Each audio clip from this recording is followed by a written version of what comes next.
एकनाथी भागवत अध्याय क्रमांक 10 श्लोक क्रमांक आपण 12 चालू करतोय. काल 10 आणि 11 दोन श्लोक झाले का. आणि काल आपण पाहत होतो की भगवंत उद्धवाला सांगत होते अविद्येचा नाश कसा करायचा. कशाने होता अविद्येचा नाश. अविद्या म्हणजे अज्ञान. अज्ञानाचा नाश हा ब्रह्मविद्येने होतो, म्हणजे ज्ञानाने होतो, ब्रह्मज्ञानाने. काल आपण हे पाहिलं ना कसं होत होते. त्याच्यावरती मग आता असं भगवंत म्हणले उद्धवा, मग तुला अशी शंका येईल म्हणले की जर कशी शंका येईल म्हणजे तुला काल बघा आपण काल पाहिलं तर ते म्हणतात उद्धवा देहाचा आश्रय करून जर ब्रह्मविद्या वाढत असेल. ब्रह्मविद्या कशी वाढते. देहाचा आश्रय करून. कारण मनुष्य देहामध्ये आलं तरच ती ब्रह्मविद्या होती ना, ब्रह्मज्ञान होतं. एरवी दुसऱ्या देहामध्ये सुद्धा होत नाही ते, फक्त कोणत्या देहामध्ये. मनुष्य देहामध्ये आहे. तर मग आपलेच उत्पत्ती स्थान जो देह त्याचा ते नाश कसं काय करील. म्हणजे ज्याच्या ठिकाणी जिथं उत्पन्न झालं ते ज्ञान, बरं का, ज्ञान उत्पन्न झालं, मग ज्याच्यामुळे ज्ञान उत्पन्न झालं ते त्याचाच कसं काय नाश करेल. अशी शंका जर तुला येत असेल तर सांगतो म्हणजे ऐक का ना. हे काली पाहिलं. आता श्लोक क्रमांक 12 आचार्यरणिराद्यम साधन्ते वायुस्तरारणी तस्तदानं प्रवचनम विद्या संदे सुखावहा. आचार्य ही खालची आरणी आहे, शिष्य म्हणजे वरची आरणी आहे. आचार्याचा उपदेश हे त्या आरणीमधील मंथन काष्ट आहे आणि विद्या हाच सुखाव संधी आहे. बघा काय सांगितलंय की दो काष्टाची घसणी अग्नी काडीला मंथोनी तो काष्टे काष्ट जाळूनी अग्नी अग्निपण प्रज्वळला. आता त्या उद्धवाला आलेली शंका त्या शंकेचं निरसन करतात ना की बाबा शंका उद्धवाला आली म्हणण्यापेक्षा भगवंतालाच वाटलं की तुला अशी शंका येईल तुला सांगतो म्हणले. बघा आता काय सांगतात भगवंत सांगतात की ज्यावेळेस 2 लाकडं आपण घेतली आणि दोन्ही लाकडांनी एकामेकावर काय केली ती घासली आणि त्यातून जो अग्नी निघतो, 2 लाकडं घासल्यानंतर त्याच्यामधून अग्नी प्रकट होतो का नाही. तो अग्नी प्रकट झाल्यानंतर तो काय करतो, त्या काष्टानं जाळतो ना. कुठं होतं प्रकट, ते लाकडावर प्रकट होतो आणि लाकडावर वाढतो कुठं, लाकडावर. जोपर्यंत लाकूड आहे तोपर्यंत अग्नी राहतो आणि ते लाकूड संपून गेलं की अग्नी संपून जातो. म्हणजे काय करतो, त्या अग्नीने काय केलं, त्या लाकडावरच उत्पन्न झालं, लाकडावरच आधारित राहिलं आणि लाकडाचा नाश करून टाकला कुणी, अग्नीने. तसं म्हणले तैशी ब्रह्मविद्या जान गुरु शिष्य संवाद मंथन त्या मंथनाचे निरूपण सावधान परीशी. तशीच गुरु शिष्याच्या संवाद रूपी मंथनाने गुरु आणि शिष्य यांचं काय होतं, संवाद रूपी मंथन होतं. सद्गुरु त्याला सांगतात तू ध्येय नसून तू कोण आहे, परब्रह्म तू आहेस, असं मंथन होतं विचारायचं. आणि शिष्याची काही शंका असते शिष्य काय करतो, सद्गुरूला शंका विचारतो आणि त्या शंकेचं काय करतात, हे करतात, शंकाचं निरासन कोण करते, सद्गुरू करतात. म्हणून ब्रह्मविद्या प्रकट होते. दोघांच्या संवादामधून काय होती, ब्रह्मविद्या प्रकट होते त्या ठिकाणी. मग येथे आचार्याद्य अरणी शिष्य तो झाला उत्तरारणी उपदेश तो मंथास्थानी संवाद मंथनी मंथावे. आता या 2 आरणीपैकी खालचे काष्टे म्हणजे गुरु. आता 2 लाकडं असतात ना, 2 लाकडं घासली की अग्नी प्रकट झाला, म्हणजे खाली एक लाकूड असतं आणि वर एक लाकूड असतं. आता त्यापैकी आता हे जे 2 आरणी येतात त्यापैकी खालचं लाकूड म्हणजे काय झालं, सद्गुरू झाले. आणि वरचे काष्टे म्हणजे वरचे लाकूड म्हणजे कोण झालं, शिष्य झालं. मग आता उपदेश सद्गुरूंनी शिष्याला केलेला जो उपदेश आहे तो उपदेश म्हणजे कोण झालं, घुसाळण्याची रवी. म्हणजे आता इथं काय सांगितलं यांनी, तर लाकूड म्हणण्यापेक्षा इथं काष्टे सांगितलंय. पण जसं आपण ताक करायला भांडे घेतो ना, हे 2 आरणीपैकी खालचे काष्टे म्हणजे गुरु व वरचे काष्टे म्हणजे शिष्य आणि उपदेश म्हणजे घुसाळण्याची रवी. म्हणजे गुरु शिष्याचा संवाद म्हणजे रवी फिरवण्याची क्रिया. म्हणजे खालचं एक लाकडाचं भांडे आहे आणि वर एक आहे आणि त्याच्यामध्ये जे रवीने मंथन केलं जातं बघा, मंथन. जे रवीने काय संवाद म्हणजे काय, गुरु शिष्याचा संवाद आहे ते, म्हणजे ती रवी फिरवण्याची क्रिया आहे. हे मथनी जरी आळसू केला तरी ज्ञानाग्नीचा आविर्भाव गेला. आपण वंचला थित्वा मुकला साधना. ह्यात आळस केला तर ज्ञानरूपी अग्नी उत्पन्न होणार नाही. बघा याचे आळस केलं तर काय होणार नाही, ज्ञानरूपी अग्नी काय होणार नाही, उत्पन्न होणार नाही. आणि स्वतःच आपल्या हाताचे साधन घालून बसू. काय होते, आपण स्वतःच आपल्या हातात जे असलेलं साधन आहे आपण स्वतः घालून बसू. म्हणजे वरची मला परत एकदा वाचवायचं. म्हणजे गुरु आणि शिष्याचा जो संवाद चालतो त्या संवादात म्हणजे काय, शिष्याचा प्रश्न आणि त्या प्रश्नाचे उत्तर, सद्गुरूचे काय उत्तर. त्याच्या संवादा मंथनामधून काय निघतं, लोणी निघतं. आणि ते लोणी म्हणजे काय झालं, सार झालं. सार म्हणजे काय, ते ज्ञान झालं. पण आता काय होतं, आता हे जे मंथन आहे म्हणजे कसं माहितीये का, सद्गुरूंनी जो आपल्याला उपदेश केलाय आता ते उपदेश केलेला आहे सद्गुरूंनी, आपण ते श्रवण केलं, ऐकलं आपण, पण त्याचं जर मनन नाही केलं आपण, बघा आता काय केलं पाहिजे, शिष्यानी त्याचं मनन केलं पाहिजे, ते समजून घेतलं पाहिजे सद्गुरूच्या मुखातून आल्यानंतर, आणि त्याचं काय केलं पाहिजे, मनन केलं पाहिजे सतत सतत. म्हणजे काय मनन म्हणजे विचार केला पाहिजे, आणि विचार करून करून करून काय होत असतं, ते त्याला ध्यास लागतो, ध्यास, आणि मग ते ज्ञान प्राप्त होत असतं. परंतु जर फक्त श्रवण केलं आणि सोडून दिलं, आपण तसं करतो ना, कीर्तन ऐकतो, प्रवचन ऐकतो आणि सोडून देतो. कीर्तन ऐकायचे, प्रवचन ऐकायचे, सोडून द्यायचं, त्याचा विचार करायचा नाही. आणि जर असा शिष्याने आळस केला त्या ठिकाणी, तर त्याला ती ज्ञानाची प्राप्ती होणार नाही. कारण काही सांगितलेलं आहे, शास्त्र काय सांगतंय, श्रवण मनन निधिध्यासन आणि मग साक्षात्कार सांगितलंय.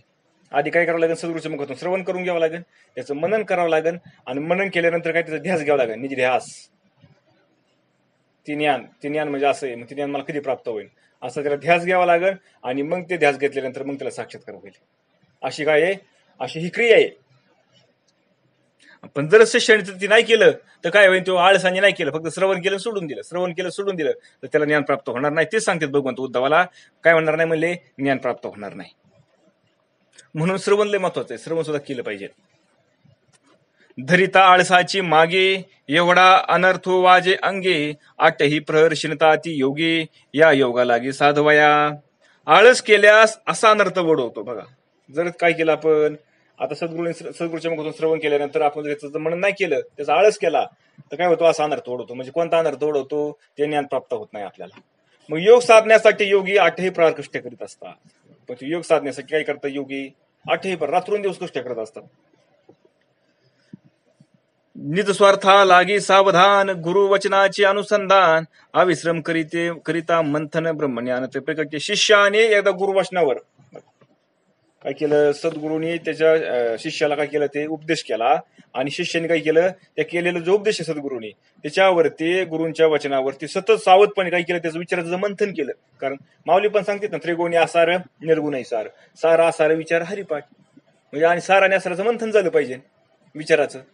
तसं मग सद्गुरू काय सांगतात आपल्याला, हे दिसतंय सगळे माया आहे, ही खरं नसून ही कशी ती मिथ्या आहे, आणि खरं काय आहे, अधिष्ठान काय आहे, सगळ्याचं अधिष्ठान ब्रह्म आहे, सगळ्याचं अधिष्ठान कोण आहे, ब्रह्म आहे. मग ही कशी, मग ही असं अधिष्ठान असणार, सगळ्याचं अधिष्ठान ब्रह्म असणार, त्या ठिकाणी आपल्याला ही अशी वेगवेगळ्या माया का दिसते. शिष्याचा प्रश्न तयार होतो. मग शिष्याचा प्रश्न तयार, सद्गुरू त्याला सांगतात, त्याला कारण आहे सगळं कोण, हे जगत जे दिसतंय आपल्याला, ह्या जगाताला कारण कोण आहे, माया आहे. माया कशामुळे तयार झाली, तो एक होता, त्याला अनेक व्हावं वाटलं, अनेक व्हावं वाटलं, हा जो संकल्प उठला त्या ठिकाणी, तीच माया तयार झाली, आणि त्या मायने काय केली, सगळं विश्व आले, सगळं विश्व तयार केलं. अशा पद्धतीने सद्गुरू आपल्याला समजून सांगितलेत, आणि शिष्याने सद्गुरूंनी समजून सांगितलं की शिष्याने एका एका गोष्टीचं बारकाईने काय करायचं, त्याचा विचार करायचा, त्याचं मनन करायचंय. मग शिष्याने गुरुवास्त सतत सावधपणे काय केला, विश्वास ठेवला, त्याचं विचाराचं मंथन केलं, मग त्याच्या ठिकाणी काय होत असतं, त्याला ब्रह्मज्ञान प्रकट होत असतं. प्रकटले ब्रह्मज्ञान वरोनी देहाचे भान, दृश्य दर्शन करी प्राशन तत्काळ. आता जसं आपण सुरुवातीला पाहिलं होतं, दृष्टांत दिलं होतं आपल्याला एकनाथ महाराजांनी, काय म्हणले, 2 लाकडाचं काय केलं, काष्ट्याचं घर्षण केलं, आणि त्या घर्षणातून अग्नी प्रकट झाला, आणि अग्नी प्रकट झाल्यानंतर त्या अग्नीने काय केलं, त्या अग्नी प्रकट झाल्याबरोबर त्यांनी त्या लाकडाचे जे काष्ट होते, ते जे लाकूड होते, त्या लाकडाला काय केलं, भस्म करून टाकलं, जाळून टाकलं.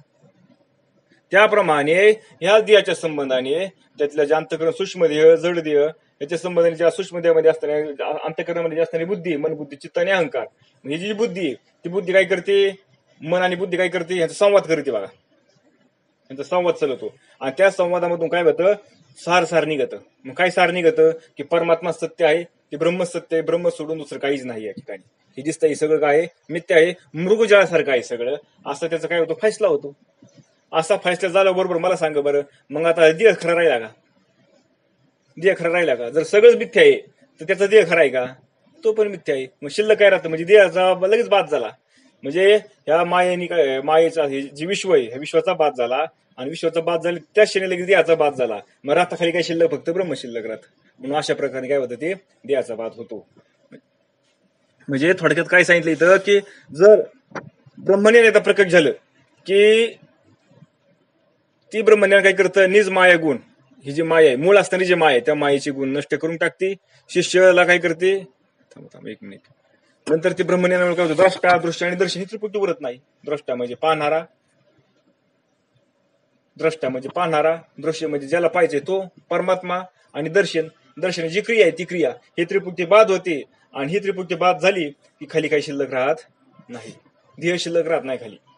कारण पाहता पाहणे ज्ञानदेव म्हणे ज्योतीची तिरीच ज्योती नाही काय, पाहता पाहणे दुरी सारुण्या, सत्य ज्ञान अनंत गगनाचे प्रावर्ण, नाही रूप रंग वर्ण जेथे, तो हरी श्रीहरी पाहिला डोळे भरुनी, पाहता पाहणे दुरी सारुनिया.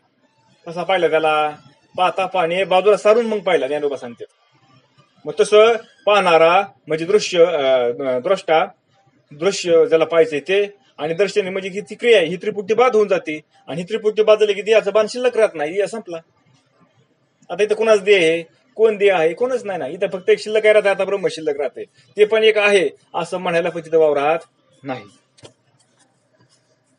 कार्य कर्म आणि करता ज्ञान यान न्याता, हे गुरु निधी सर्वथा निजात्मा निज बोधे. करता कर्म कार्य नेता ज्ञान न्याय यापैकी काहीच उरत नाही. आत्मज्ञानाने काय होतं, तो पूर्णपणे आत्मरूपच होऊन जातो, त्या ठिकाणी काही शिल्लक राहत. निज बोधे संसार दुःख, निरसुने दिदले निज सुख, निज आत्मसुखी निश्चक माया गुण सुख नाशिले. आत्मज्ञान एकदा झाले की काय होतात, मायेचे गुण दोष, संसाराचं दुःख, ह्यांचा सगळ्याचा काय होतो, नाश होऊन जातो आणि आत्मसुख शिल्लक राहतं. एकदा ज्ञान झालं की काय होतं, संसार सगळा समूळ नाहीसा होऊन जातो.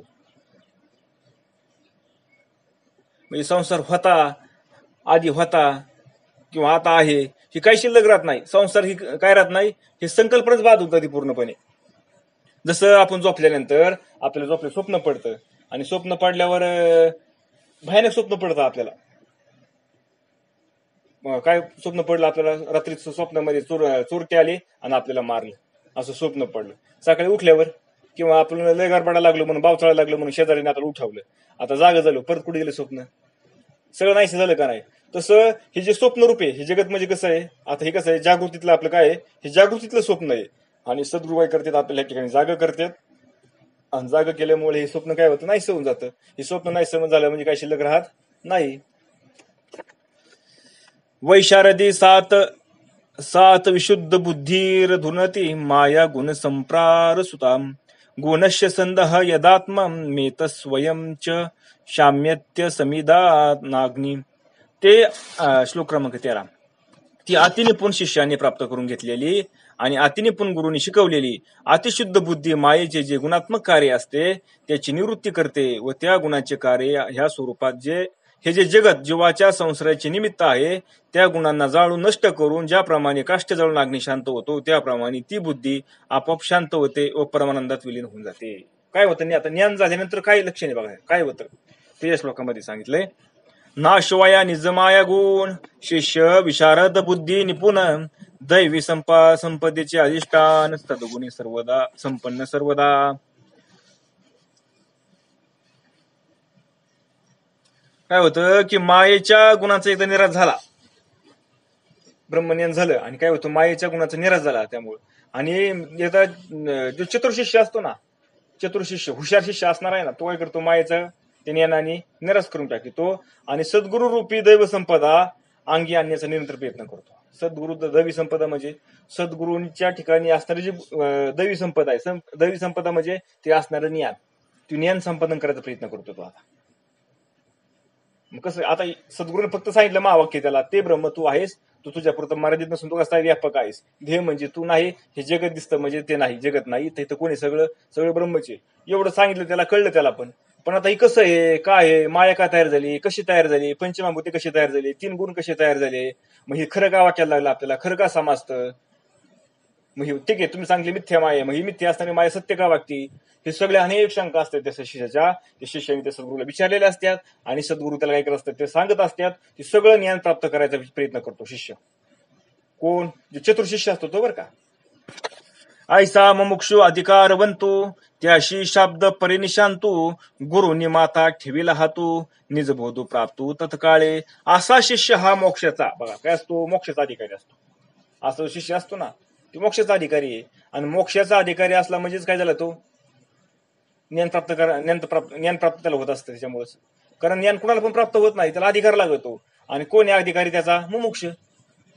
जो मुमुक्ष असतो ना, की ज्याला वाटतं ना आता मला ह्या ह्या जे दुःखातून मला पूर्णपणे सुटायचं, मुळापासून दुःख माझं सगळं गेलं पाहिजे असं ज्याला वाटतं ना, तो ह्याचा अधिकारी आहे. म्हणून प्रत्यक्ष व अप्रत्यक्ष अशा दोन्ही प्रकारच्या ज्ञानामध्ये बघा, प्रत्यक्ष म्हणजे ज्ञान आणि अप्रत्यक्ष ज्ञान. प्रत्यक्ष ज्ञान म्हणजे कोणतं? प्रत्यक्ष ज्ञान म्हणजे शाब्दिक ज्ञान, आणि प्रत्यक्ष ज्ञान म्हणजे ब्रह्मज्ञान, आणि अप्रत्यक्ष ज्ञान म्हणजे शाब्दिक ज्ञान. या दोन्ही प्रकारच्या ज्ञानातून निपुण असणारे बघा, दोन्ही प्रकारच्या ज्ञानामध्ये जे निपुण असतात, कोण असतात निपुण? सद्गुरू असतात. कारण शब्द ज्ञान म्हणजे शास्त्राचं ज्ञान पण त्यांना माहित असतं ना सद्गुरूला. तुम्ही त्यांना काही विचारा बरं, सांगतात का नाही सगळं बघा बरं, सांगतात का नाही आपल्याला? अगदी प्रमाण देऊन सांगतात आपल्याला. ज्ञानेश्वर महाराजांचं काय प्रमाण आहे, त्याला एकनाथ महाराजांचं काय प्रमाण आहे, तुकाराम महाराजांचं काय प्रमाण आहे. म्हणजे काय, ते शब्द ज्ञानामध्ये पण निपुण येतं आणि अनुभव ज्ञानामध्ये निपुण येते, अनुभव मध्ये पण. म्हणून सद्गुरूने त्यांच्या मस्तकावरती एकदा वर हस्त ठेवला की त्याला लगेच आत्मज्ञान होत असते. एकदा सद्गुरूने त्याचा अधिकार तयार झाला, सद्गुरूने त्याला त्याच्या मस्तकावरती हात ठेवला की त्याला ते ज्ञान होत असतं. कुठलं? अपरोक्ष ज्ञान आणि परोक्ष ज्ञान. अपरोक्ष ज्ञान म्हणजे कोणतं? अनुभवाचं ज्ञान. परोक्ष ज्ञान म्हणजे कोणतं? शाब्दिक ज्ञान. आता त्याला या अनुभवाचं ज्ञान लगेच होतं. पण निजभूती बैसता दृष्टी गुण कार्य रिघे गुणांच्या पोटी, तेव्हा गुणाची गुणा ते आटे तमाती गोटी मध्यम. आता आत्मज्ञानाची तळमळ लागली म्हणजे गुण कार्य, ज्याला आत्मज्ञानाची तळमळ लागते ना, मग त्याच्या ठिकाणी असणारे गुण असणार, कार्य असणार, गुणाचा मध्येच लुप्त काय होतात, ते गुणामध्ये लुप्त होऊन जातात. हे सगळं कुठं लुप्त होऊन जातं? काय शिल्लक राहत नाही खाली काही. कारण एक गुण दुसऱ्याच्या गुणाला आठवत असतो. म्हणजे कसं आठवतो? आता बघा, सत्वगुण, रजगुण, तमगुण 3 गुण येतं. मग आता 3 गुण असल्यामुळे, आणि जे सत्वगुण आहे, शुद्ध सत्वाशिवाय काय होत नाही? परमार्थ होत नाही, परमात्म्याची प्राप्ती होत नाही. कारण त्याला प्रमाण आहे. तुका म्हणे ऐका सत्वाचे सामर्थ्य करवी परमार्थ हरनिशी. मग काय होतं? आता हे 3 गुण आहेत ना, मग हळूहळू काय होतं? त्यांनी चिंतन केल्यामुळे तमगुण बाद व्हायला लागतो. हळूहळू तमगुण नाहीसा होतो. तमगुण गेला की काय होतो? तमगुण रजगुणामध्ये लुप्त होतो, रजगुण सत्वगुणामध्ये लुप्त होतो, आणि सत्वगुण शुद्ध सत्वगुणामध्ये लुप्त होतो. म्हणजे ते काय होतं? आटून जातो. त्यामुळे रजगुणाला तमगुणाला ते गिळून टाकतो. तो रजगुण काय करतो? तमगुणाला गिळून टाकतो, राहतो शिल्लक सत्वगुण रजगुणाला गिळून टाकतो. तमक हा लक्षात येत आहे ना? विषय कसं केलंय, पण आता ज्ञानाचा विषय हा. तम खाऊनी रजगुण अत्यंत उन्मत झाला जाण, त्याची देखोनी उन्मतपण सत्वे सत्वगुण खवळला.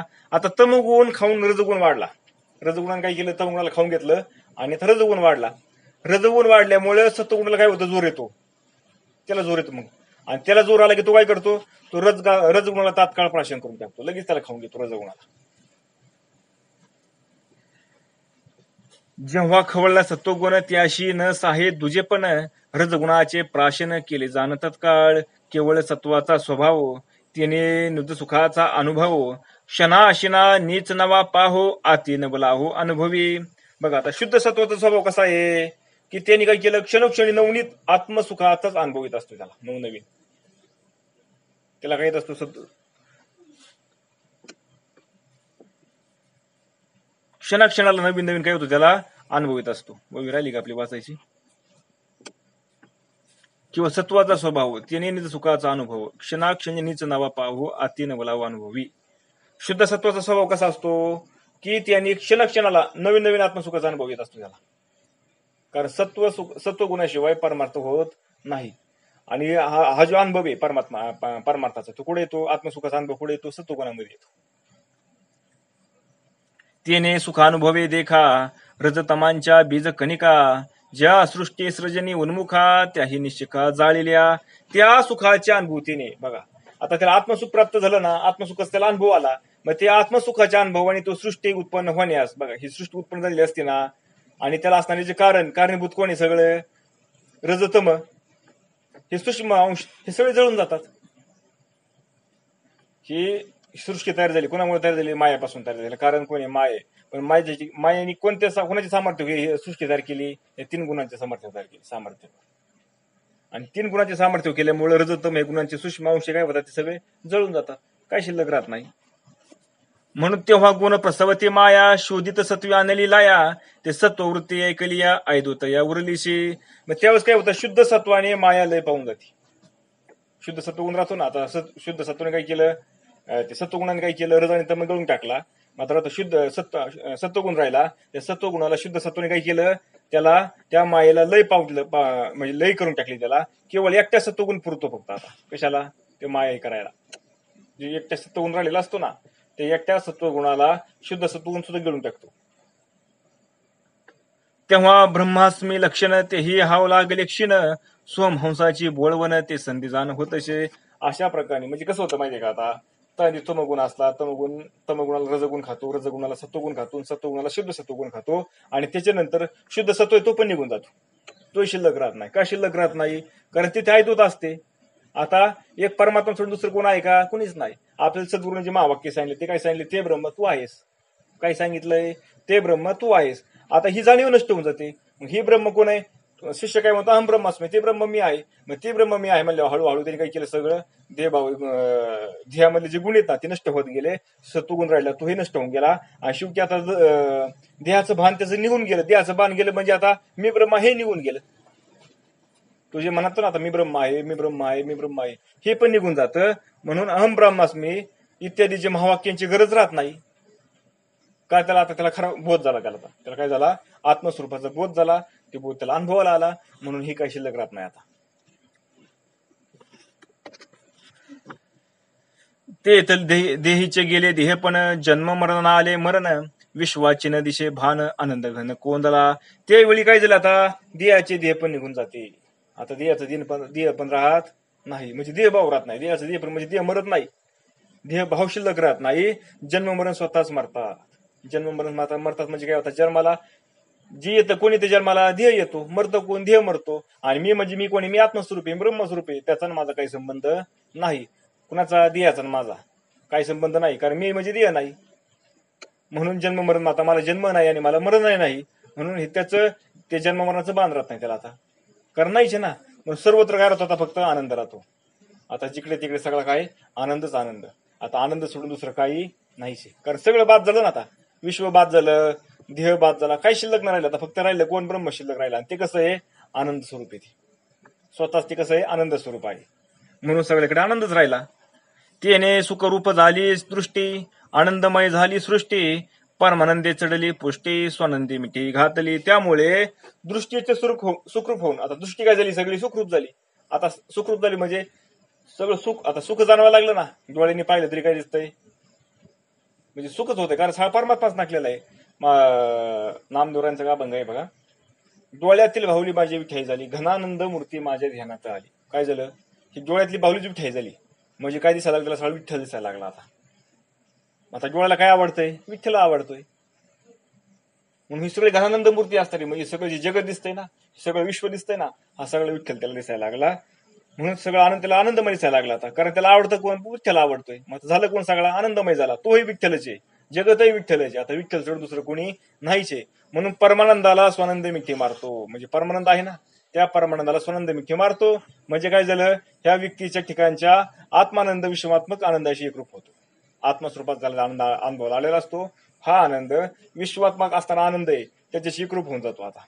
म्हणजे आता भेद संपून गेला पूर्णपणे. आता फक्त आनंद शिल्लक राहिला. त्या सुखाची मर्यादा कासायानी नव्हे कदा, जे ते मौन पडेले वेदा उच्च तत्पदा पावली. आता त्या सुखाची सीमा मोजायला माप नसते. आता किती सुख होतं, किती आनंद मिळतो. जे सुख होतं आपल्याला आत्मस्वरूपापासून जे आत्मानंद मिळतो, ते सुख किती होतं सांगता येतं का आपल्याला?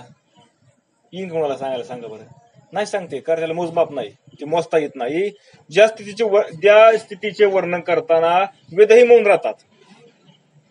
म्हणजे जे ब्रह्मसुख आहे त्या ब्रह्मसुखाचं वर्णन करायला वेद सुद्धा काय होतात? गप्प बसतात. त्यांनाही बोलता आलं नाही. नीती म्हणून ते गप्प बसले आणि अशी स्थिती त्याला प्राप्त होत असते. ते आत्मानंद म्हणजे द्वैत सर्वता नाही पुढे, या लागे वृत्तीची वाढी मोडे, तेव्हा ते ही सुख स्वरूपी बुडे, पुढे वाढे ते नाही. आता पुढे द्वैत दोष शिल्लक राहत नाही. कारण त्याला पूर्ण आता परिपूर्ण ज्ञान झालेलं असतं ना. मग असे पाहून वृत्ती आत्मस्वरूपामध्ये लीन होऊन जाते. बघा, वृत्ती कुठे जाते? आत्मस्वरूपात लीन होऊन जाते. वृत्ती शिल्लक राहत नाही. ते आता वाढत नाही कुठं. आतापर्यंत आपले जे सुख दुःख होते ते कशामुळे होते? वृत्तीमुळे होते. वृत्तीला अनुकूल झालं की सुख झालं, वृत्तीला प्रतिकूल झालं की दुःख झालं. पण आता गंमत अशी की आता परमात्मा सोडून दुसरं काही नाहीच आहे. मग वृत्ती कुठे जाईल सांगा बरं तुम्ही?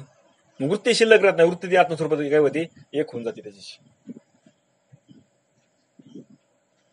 जैसा निरंधिनाग्नी जाये निज तेजी मिळवणी तैशी वृत्ती अद्वैतपणी मिळे मिळणी सुखरूपी इंधना वाचून अग्नी जसा बघा इंधनाशिवाय जसा अग्नी आपल्या ठिकाणी लीन राहतो म्हणजे उदाहरणार्थ लाकडे लाकडावरती अग्नी पेकला आणि लाकडं संपून गेले आता मग अग्नी कुठे गेला अग्नी पण काय होतो लीन होऊन जातो आपल्या मूळ स्वरूपामध्ये लीन होऊन जातो म्हणजे कुठे गेला तो विस्तव मध्ये गेला आता मूळ स्वरूपामध्ये तो लीन झाला त्याप्रमाणे वृत्ती सुद्धा काय होते आयदोत सुखामध्ये मिसळून जाते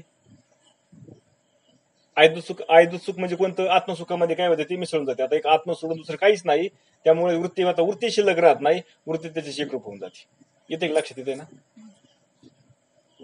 गंगा सागरा मिनली ते समुद्राची होऊन खेळली का लवण जळा भीती झाली मिठी पडली जळतवे जशी म्हणजे गंगा समुद्राला मिळाली की समुद्र होते का नाही गंगा नदी समुद्राजवळ मिळाली काय झाली ती समुद्र रूप झाली किंवा मीठ एकदा त्या पाण्यामध्ये पडलं की काय होतं ती मी पाणी होऊन जातं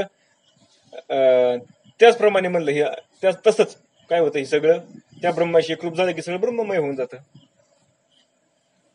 दीपू दुसऱ्या दृष्टीने दिला त्यांनी आता दीपू एकवट्याला मिळणी एकोची होऊन ठेला तैसा वृत्तीचा लयो झाला निर्व्यंग्य पावला निज सुख एका दिव्याने दुसरा दिवा लावताच बघा एका दिव्याने काय केलं दुसरा दिवा लावला आणि त्या दुसऱ्या म्हणजे दोन्ही दिवाच्या प्रकाशामध्ये दुसरा प्रकाश मिळून जातो मला सांग आता सांगता येईल का आपल्याला बरं का पहिल्या दिव्याचा प्रकाश कोणता आणि दुसऱ्या दिव्याचा प्रकाश कोणता सांगता येईल का आपल्याला नाही सांगता येत का बरं कारण दोन्ही प्रकाश एक झाले त्याप्रमाणे आत्मस्वरूपामध्ये वृत्तीचं लय होतं आणि काय होतं परिपूर्ण आत्मसुखाचा त्याला अनुभव यायला लागतो आत्मानंद त्याला मिळायला लागतो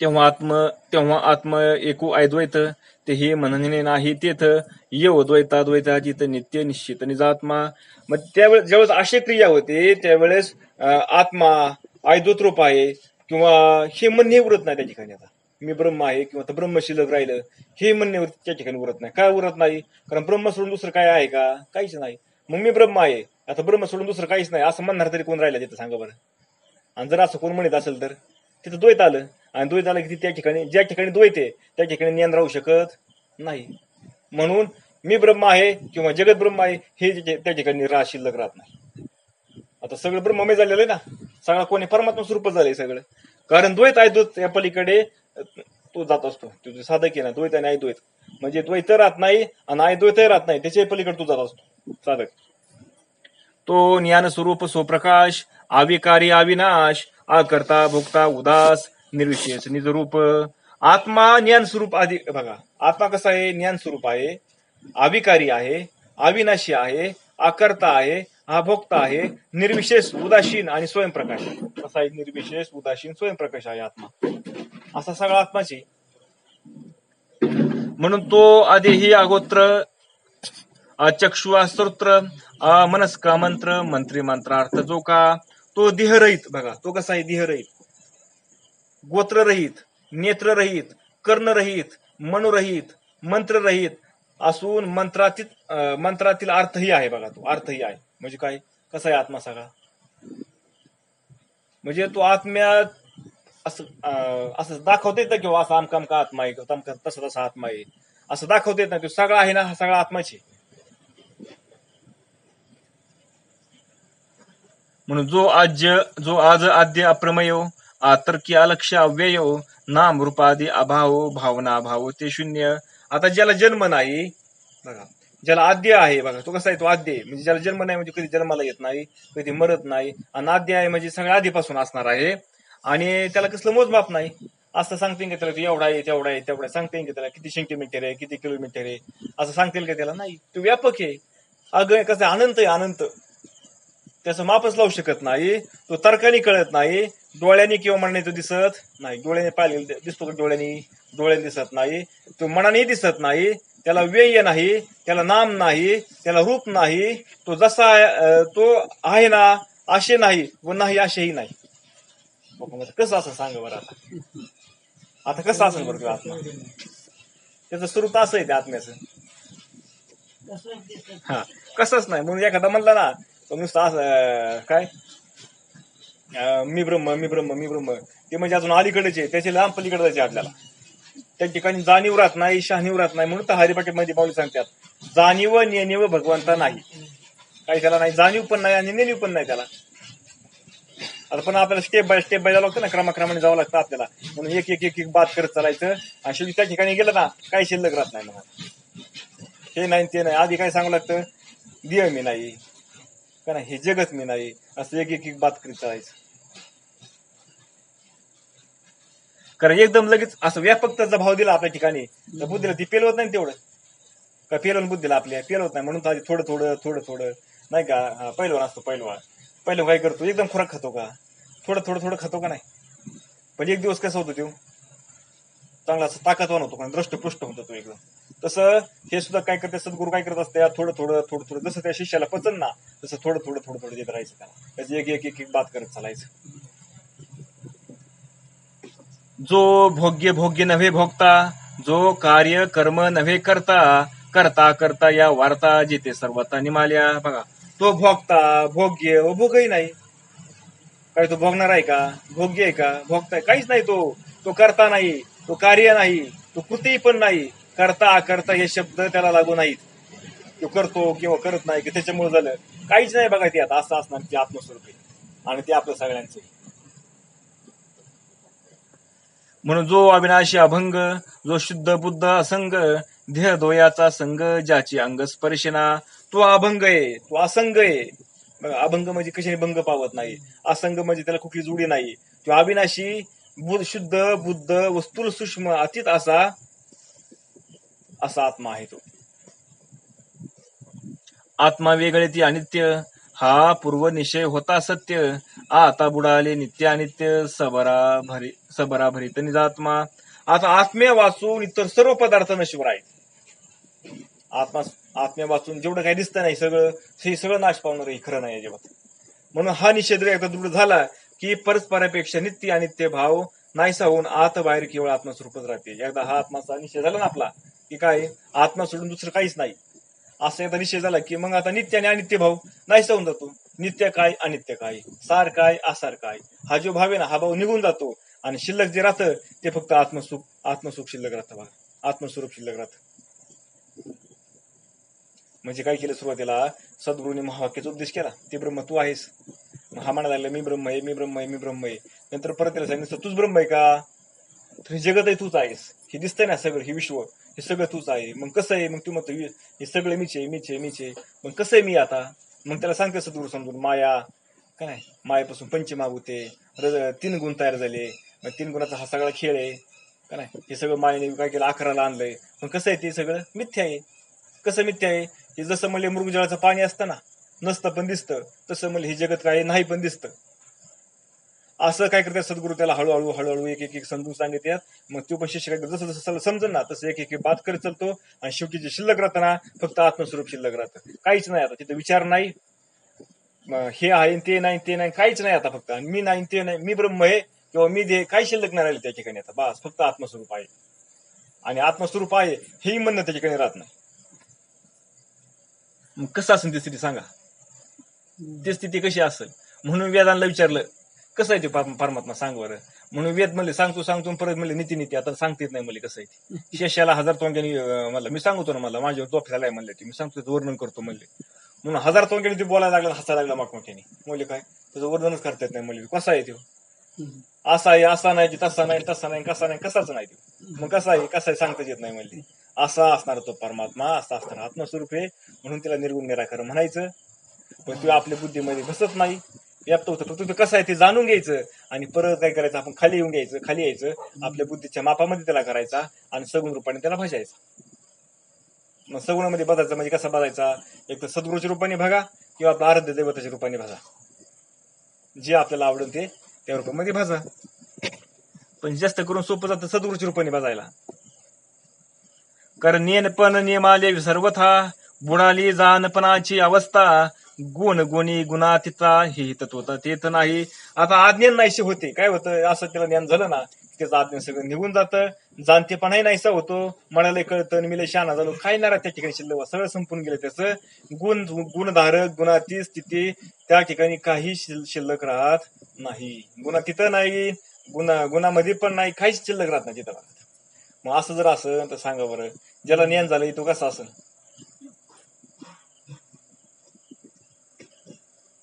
उद्धवा परमात्मा तो तत्वता, हा माझा निश्चय सर्वथा, तोची उपनिषदार्थ आर्थिता निजात्मता प्रतिपाद्य. म्हणून हे उद्धवा, खरोखरच परमात्मा आहे ना, सत्य आहे तो. खरोखरच परमात्मा आहे तो कसा आहे, सत्य आहे. सत्य म्हणजे खराच तोच आहे, परमात्माचे. आणि हा माझा पूर्ण निश्चय आहे. कोण सांगते, बघून सांगते उद्धवा, हा काय माझा पूर्ण निश्चय आहे की परमात्मा सगळा आहे. म्हणून उपनिषदांनी विशद करून सांगितले त्याला, काय त्याचा विस्तार करून सांगितलं उपनिषदांनी, की आत्मतत्व तेच आहे. तो परमात्मा, तोच आत्मतत्व आहे, तेच ब्रह्म आहे, तेच चैतन्य आहे. म्हणून येथे पावल्या वृत्ती होय संसार निवृत्ती, हाची वेदांती सिद्धांती निश्चिती केला असे. म्हणून वृत्ती या स्थितीपर्यंत एकदा पोहोचली, साधकाची वृत्ती ना ती आत्मस्वरूपाच्या ठिकाणी ती एकदा पोहोचली की त्याच्या ठिकाणी संसार निवृत्त होतो, संसार शिल्लक राहत नाही. आणि हाच निश्चय वेदांतांनी सिद्ध केला आहे. वेदांतांनी काय केलंय, ते सिद्ध केलं की हा संसार नाहीचे मुळात. म्हणून हरिपाठ्यामध्ये माऊली सांगतात, सर्व सुख गोडी साई शास्त्र निवडी, रिका मार्द गडी राहू नको, लटिका व्यवहार सर्व हा संसार. लटका, लटका म्हणजे कसा, खोटा. हा सगळा संसार कसा आहे, लटका आहे म्हणजे, खोटा आहे म्हणजे. वाया येर जरा हरिविन. नामदेव महाराज सांगतात, धनदारा पुत्र जन बंधू सोयरे पिशून, सर्व मिथ्या हे जाणून शरण रे गारी देवाशी. सगळं मिथ्या हे समजून घ्या म्हणले, मग देवाला शरण जा. कसं आहे, सगळं हे मिथ्या आहे. आणि मग ही सद्गुरूच्या कृपेत त्याला ज्ञान झालं की त्याला कळतं सगळं हे मिथ्या आहे, हे खरं नाही. खरं जे आहे ते आत्मस्वरूपच आहे. आणि आता त्याला ते आत्मस्वरूपाचा त्याला अनुभूती आली म्हणजे काय, त्याचा निश्चय झाला बुद्धीचा की त्या ठिकाणी दुसरं काही शिल्लक राहत नाही. येथून कार्यकर्म कर्तव्यता निशेष खुंटली सर्वथा, निज निज रूप निजात्मता जाण तत्वता पावल्या. तेथ कार्य बघा, त्या ठिकाणी काय होतं, कार्य कर्म कर्तव्यता हे सगळं पूर्ण नष्ट होऊन जातात. आता कोण आहे करणारा, कोणाचं कार्य आहे, कोण करून घेणार आहे, काही शिल्लक राहत नाही. सगळी त्रिपुटी नाहीशी होते, केवळ आत्मा शिल्लक राहतो, बाकी काही शिल्लक राहत नाही. कोण राहतो शिल्लक, फक्त आत्मा शिल्लक राहतो. आत्मा शिल्लक राहतो हे म्हणणे त्याला सोबत काय होत नाही, त्याला कमी कमी कमी मध्ये आणतं, म्हणजे संकुचित करतो त्याला हे बोलणं. म्हणून हे ऐद्वत श्रुती सुरवाडे, सद्गुरु कृपा उजियेडे, निवृत्ती निजात्म पद चढे, भाग्य केवळे पाहे पा. आता एकनाथ महाराज सांगतात, वेदवाक्यांच्या मननाने. बघा, वेदांचं वाक्य काय, वेदांचं वाक्य तत्तुम अशी, ते ब्रह्म तू आहेस, किंवा प्रज्ञानम ब्रह्म आयनम ब्रह्म अहम ब्रह्मास्मी, 4 महावाक्य आहेत वेदांची. आणि 4 महावाक्य वेदांचे ते काय सांगते, त्या महावाक्यांचं मनन केलं कधी, सद्गुरुरूपी सूर्याच्या प्रकाशाने. म्हणजे सद्गुरुरूपी सूर्याच्या प्रकाशामध्ये, म्हणजे सद्गुरूंनी काय केलं, ते महावाक्य हाताला सांगावं लागतात बरं का, समजून द्यावं लागते, आपल्या कार्यामध्ये सांगावं लागतात. त्यावेळेस वृत्ती काय होती, शून्य होत असती, ते स्थिर होत असते वृत्ती, आणि आत्मस्वरूपामध्ये मिळून जाते. म्हणून उद्धवा एवढे भाग्य आहे पहा. काय होतं, सद्गुरूची कृपा झाली एवढं काय होतं, भाग्य आपलं उदायला येतं आणि ती गोष्ट आपल्याला प्राप्त होऊन जाते. म्हणून मी वंद्य देवादी देवा, त्या माझाही निज ज्ञान ठेवा, परमकृपेने उद्धवा तुझ मी आगवा दिदला. म्हणून हे उद्धवा, मी देवांचाही आदिदेव. काय सांगते सर श्रीकृष्ण भगवान उद्धवाला, मी कोण आहे, मी देवांचाही आदिदेव असणारा, त्यांना मी वंद्य, आणि माझा ज्ञानाचा ठेवा तुला मोठ्या कृपेने मी तुला दिला. माझ्याकडे असेल तो ज्ञानाचा ठेवाय ना, काय केलं म्हणले, मी ती तुला मोठ्या कृपेने दिला, तू मुक्त व्हावास म्हणून मी तुला अनेक सुट्टीचे आधार घेऊन हा सगळा विषय तुला मी समजून सांगितला. का व्हावा, तुझं कल्याण व्हावं. म्हणजे काय व्हावा, तुझ्या ठिकाणी जे बद्धपणा आलाय ना, तू ज्याला खरं समजतोय ना, ते सगळं तुझं जावा आणि तुला नित्य आनंद मिळावा, तुला परम सुख प्राप्त व्हावा, म्हणून तुला मी एवढं सगळं सांगितलंय. म्हणून भगवंत म्हणते, तुझं होवा या निवृत्ती, हा 4 तू नाना संमती, सांगितला परमप्रीती जाण निश्चिती उद्धवा. आता देहादिक जे असंत, अति निंदत्व कुस्तित, ते आतळो निधी चित्त होई अलिप्त परमार्थी. आणि हे उद्धवा, आता तिरस्कारणीय निंद व मिथ्या असे जे देहादिक पदार्थ आहेत बघा, तिरस्कारीय मिथ्या देहादिक जे पदार्थ आहेत नाही निंदनीय, ते सगळं त्या ठिकाणी चित्त ठेवू नको. आपलं चित्त कुठे, आपल्याला मस्त महावाक्याचा उपदेश केलाय सद्गुरूंनी, पण आपलं चित्त कुठं राहतंय, अवधी यावरच राहतंय, आणि त्याच्या संबंधी विषय भोगामध्ये राहतंय. कधी ज्ञान व्हायचं आपल्याला, भगवंताने उद्धवाला एवढं सांगितलं की त्याला ज्ञान झालं लगेच. म्हणून तू काय करायचं, सगळ्यापाशी हे सगळ्यापाशी चित्त ठेवू नको, याच्यापासून आली तर वेगळा राहा, याच्यामध्ये गुंतू नकोस. भगवंत सांगते उद्धवाला, काय करू नको म्हणतात, याच्यामध्ये गुंतू नकोस, या विषयामध्ये, विषयाच्या भोगामध्ये, देहाच्या देहभावामध्ये, देहभावामध्ये गुंतला की विषयमध्ये गुंततोय तो, आणि विषयमध्ये गुंतला की अज्ञान झाला तो, त्याचं ज्ञान गेलं निघून लगेच. वास्तविक पाहता आपल्याला अपरोक्ष ज्ञान झालेलंच नाही, आपल्याला फक्त काय झालेलं आहे, परोक्ष ज्ञान झालंय आपल्याला. पण आता अपरोक्ष ज्ञान व्हायचं नाही का आपल्याला, मग ते अपरोक्ष ज्ञान व्हावा म्हणून सतत सतत श्रवण करायचे आपल्याला, वाचन करायचे, श्रवण करायचे. हे तुझं झाली अलभ्य प्राप्ती परी यत्न करावा अति निगुती येत मतांतरी छळू येते उपपती परीशी. आता शेवटी आणखीन भगवंत काय करतो, उद्धवाला सावध करतात, म्हणले तुला हा अलभ्य लाभ आहे ना, हा झाला आहे म्हणले आता, आणि हा जर अलभ्य लाभ तुला टिकवायचा असेल तर काय केलं पाहिजे, तो दक्षपणे म्हणजे सावध होऊन प्रयत्न केले पाहिजे तो याच्यासाठी. ते श्रवण करावं लागेल तुला, त्याचं मनन करावं लागेल तुला, त्याचा ध्यास घ्यावा लागेल. आणि अनेक प्रकारचे मतभेद तुला काय करतील, त्रस्त करतील. कोण काही सांगल, कोण म्हणजे नाही फक्त काय नुसतं ते जे महावाक्य सांगितलं ना त्याचं जप करत बसायचं.